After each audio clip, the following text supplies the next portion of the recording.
Welcome to the Ableton for Curious Minds YouTube channel.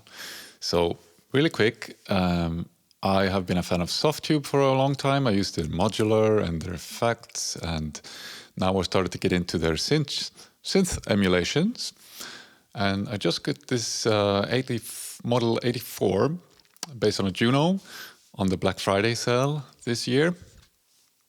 Basically, I just got it today. I just want to show you a way to make it sound amazing, okay? So, here is the Model 84. I created something that I called Mikael Flutes, but it's basically built on the flute presets that you already have. Well, I added some velocity sensitivity for both the filter and the amp. So if you play, with more velocity, you open the filter more, and you have, the amplitude is velocity sensitive, which I think is nice. Nothing more is added, so it just basically sounds like this.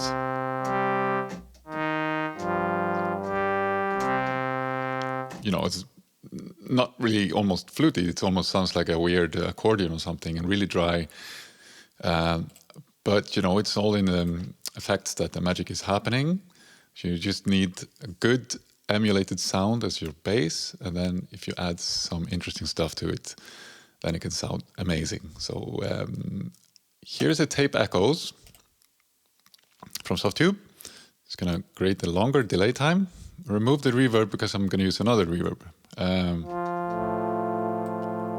Not going to have too much dry wet here, so mostly dry, so not so much wet. So you get a little bit of like fluttery reverb there, which is nice.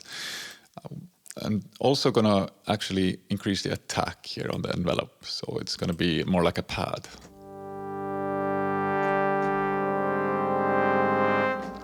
Okay. A reverb. I'm going to put a reverb on here.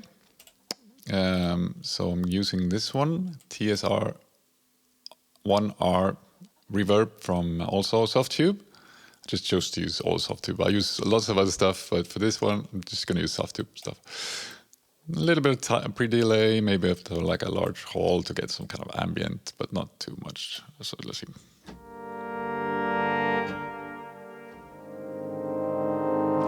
Actually, the reverb time here is only 190, so it's a hall. In ambient, you usually even have. You don't have to use it for ambient, but I'm going to do that now. So I'm going to create a 4-second reverb, something like that. Let me see.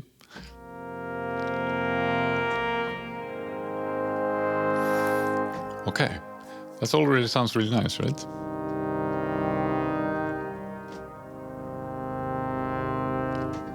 Love it already, but yeah, final touch is if you want sort of old school sounds, or maybe you're into Boards of Canada, that kind of stuff, then you need tape. So this is also for Softube. There are lots of other good sort of tape cassette emulations out there to create sort of wobbly effects. You have one free one from Isotope called Vinyl, but I'm just going to use this tape here. Maybe a little bit of distortion, but then here in the remote control, you have the speed stability. This is where the fun starts. So if I put it to like 68 or something.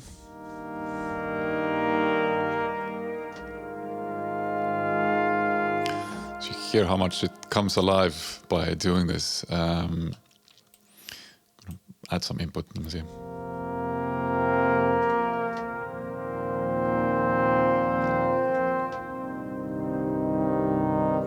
So nice, right? So, yeah, I fell in love instantly with this Model 84. I also love the Model 80. The monophonic ones, 72 and 82, I use it sometimes for bass and sometimes kind of fluty sounds, but I mostly use Model 80 and 84. So I think it's worth paying a little bit extra for that. But just to remind you, this is how it sounded in the beginning.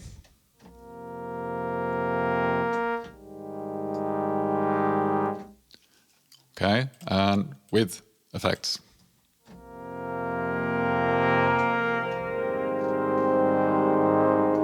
Let's try some high notes here.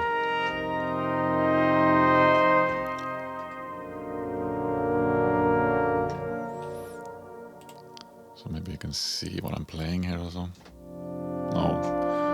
Yeah, you can. Not super obvious, right?